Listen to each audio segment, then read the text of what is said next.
आप कॉपियों के जिन पन्नों पर लिखते हैं उनकी बाईं ओर खाली जगह होती है जहां आमतौर पर लिखा नहीं जाता है। स्टॉप। उसे पन्ने का हाशिया कहा जाता है। स्टॉप। कुछ ऐसा ही समाज में भी होता है। स्टॉप। हाशिए का मतलब होता है कि जिस किनारे या हाशिए पर ढकेल दिया गया हो विराम, ऐसे में वह व्यक्ति चीजों के केंद्र में नहीं रहता। स्टॉप।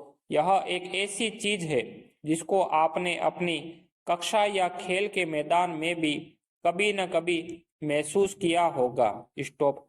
अगर आप अपनी कक्षा के ज्यादातर बच्चों जैसे नहीं है, यानी अगर संगीत या फिल्मों में आपकी रुचि अलग तरह की है, अगर आपका बोलने का ढंग औरों से अलग है, अगर आप औरों की तरह गपशप में ज्यादा मजा नहीं लेते, अगर आप वह खेल नहीं खेलते जो ज्यादातर बच्चे खेलना चाहते हैं, अगर आपका पहनावा अलग तरह का है, तो इस बात की गुंजाइश बढ़ जाएगी कि आपके सगी साथी आपको अपने बीच का नहीं मानेंगे।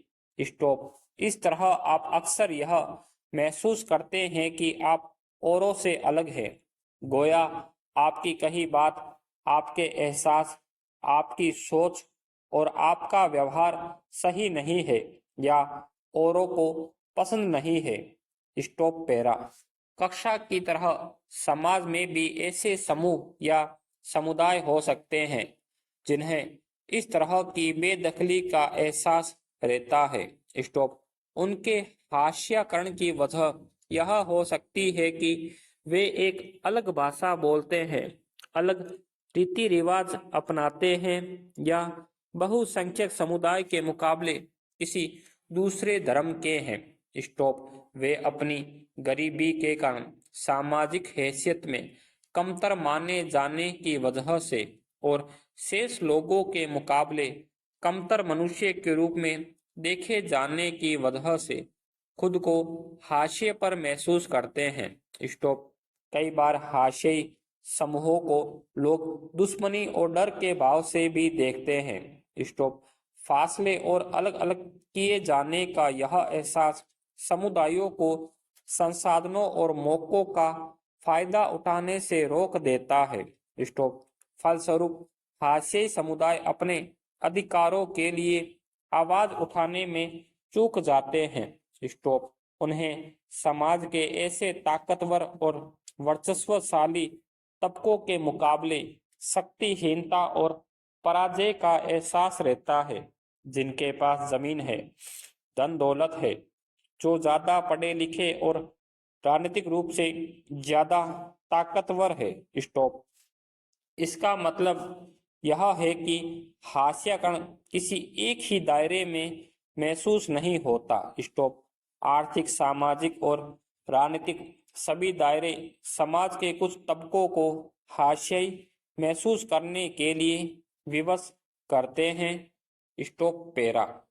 अभी आपने पढ़ा कि किस तरह दादू को उड़ीसा का अपना गांव छोड़ना पड़ा। स्टॉप। दादू की कहानी हमारे देश के लाखों आदिवासियों की कहानी से मिलती जुलती है। स्टॉप। इस समुदाय के हास्यकरण के बारे में आप इस अध्याय में और विस्तार से पढ़ेंगे। पैरा। आदिवासी शब्द का मतलब होता है मूल निवासी। स्टॉप। ये ऐसे समुदाय हैं जो जंगलों के साथ जीते आए हैं और आज भी उसी तरह जी रहे हैं। स्टॉप। भारत की लगभग 8% आबादी आदिवासियों की है। स्टॉप। देश के बहुत सारे महत्वपूर्ण खनन एवं औद्योगिक क्षेत्र आदिवासी इलाकों में हैं। स्टॉप। जमशेदपुर, राउरकेला, बोकोरो और भिलाई का नाम आपने सुना होगा। स्टॉप। आदिवासियों की सारी आबादी एक जैसी नहीं है। स्टॉप। भारत में 500 से ज्यादा तरह के आदिवासी समूह है। स्टॉप। छत्तीसगढ़, झारखंड, मध्य प्रदेश, उड़ीसा, गुजरात, महाराष्ट्र, राजस्थान, आंध्र प्रदेश, पश्चिम बंगाल तथा उत्तर पूर्व के अरुणाचल प्रदेश, असम, मणिपुर, मेघालय, मिजोरम, नागालैंड, सिक्किम एवं त्रिपुरा आदि राज्यों में आदिवासियों की संख्या काफी ज्यादा है। स्टॉप। अकेले उड़ीसा में ही 60 से ज्यादा अलग अलग जनजातीय समूह रहते हैं। स्टॉप। आदिवासी समाज औरों से बिल्कुल अलग दिखाई देते हैं क्योंकि उनके भीतर ऊंच नीच का फर्क बहुत कम होता है। स्टॉप। इसी वजह से ये समुदाय जाति वर्ण पर आधारित समुदायों या राजाओं के शासन में रहने वाले समुदायों से बिल्कुल अलग होते हैं। Stop para. आदिवासियों की बहुत सारी जनजातीय मान्यताएं होती है। स्टॉप। उनके धार्मिक विश्वास अन्य धर्मों से भिन्न है। स्टॉप। वे अक्सर अपने पुरखों की गांव और प्रकृति की उपासना करते हैं। स्टॉप। प्रकृति से जुड़ी आत्माओं में पर्वत, नदी, पशु आदि की आत्माएं हैं। स्टॉप। ये विभिन्न स्थानों से जुड़ी होती है और इनका वही निवास माना जाता है। स्टॉप। ग्राम आत्माओं की अक्सर गांव की सीमा के भीतर निर्धारित पवित्र लता कुंजों में पूजा की जाती है, जबकि पुरखों की उपासना घर में ही की जाती है। स्टॉप। आदिवासी अपने आसपास के बौद्ध और ईसाई आदि धर्मों व वैष्णव भक्ति आदि पंथों से भी प्रभावित होते रहे हैं। स्टॉप। लेकिन यह भी सच है कि आदिवासियों के धर्मों का आसपास के साम्राज्यों में प्रचलित प्रभुत्वशाली धर्मों पर भी असर पड़ता रहा है। स्टॉप।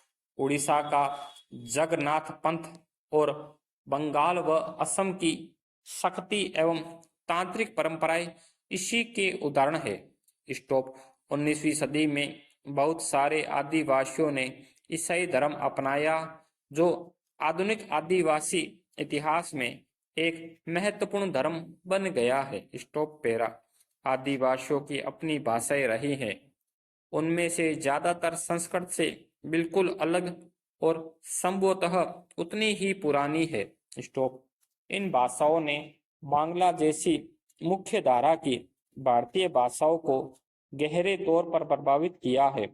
स्टॉप। इनमें संथाली बोलने वालों की संख्या सबसे ज्यादा है। स्टॉप। उनकी अपनी पत्र पत्रिकाएं निकलती है। स्टॉप। इंटरनेट पर भी उनकी पत्रिकाएं मौजूद है। Stop para. हमारे देश में आदिवासियों को एक खास तरह से पेश किया जाता रहा है। स्टॉप। स्कूल के उत्सवों, सरकारी कार्यक्रमों या किताबों व फिल्मों में उन्हें सदा एक रूप में ही पेश किया जाता है। स्टॉप। वे रंग बिरंगे कपड़े पहने, सिर पर मुकुट लगाए और हमेशा नाचते गाते दिखाई देते हैं। स्टॉप। इसके अलावा हम उनकी जिंदगी की सच्चाइयों के बारे में बहुत कम जानते हैं। स्टॉप।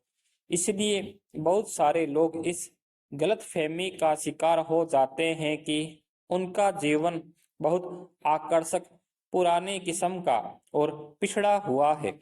स्टॉप। आदिवासियों पर यह आरोप भी लगाया जाता है कि वे आगे नहीं बढ़ना चाहते। स्टॉप।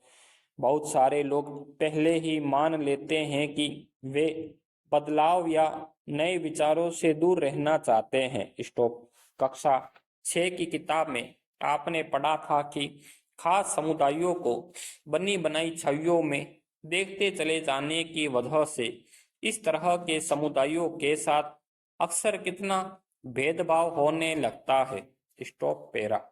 जैसा कि आपने इतिहास की अपनी पाठ्य पुस्तक में पढ़ा है, भारत में तमाम साम्राज्यों और सभ्यताओं के विकास में जंगलों का बहुत गहरा महत्व रहा है। विराम। लोहे, तांबे, सोने व चांदी के अयस्क, कोयले और हीरे, कीमती इमारती लकड़ी, ज्यादातर जड़ी बूटियां और पशु उत्पाद, मोम, लाख, शहद और स्वयं जानवर, हाथी, जो कि शाही सेनाओं का मुख्य आधार रहा है, ये सभी जंगलों से ही मिलते हैं। विराम। इसके अलावा जीवन के आगे बढ़ते रहने में जंगल का बड़ा योगदान रहा है। विराम। इन्हीं जंगलों से बहुत सारी नदियों को लगातार पानी मिलता रहा है। स्टॉप। अब समझ में आ रहा है कि ये जंगल हमारी हवा और पानी की उपलब्धता और गुणवत्ता को भी गहरे तौर पर प्रभावित करते हैं। स्टॉप। 19वीं सदी के आखिर तक हमारे देश का बड़ा हिस्सा जंगलों से ढका हुआ था और कम से कम 19वीं सदी के मध्य तक तो इन विशाल भूखंडों का आदिवासियों के पास जबरदस्त ज्ञान था। स्टॉप। इन इलाकों में इनकी गहरी पेट थी। स्टॉप। उनका जंगलों पर पूरा नियंत्रण भी था। स्टॉप। इसीलिए आदिवासी समुदाय बड़ी बड़ी रियासतों और रजवाड़ों के अधीन नहीं रहे। स्टॉप।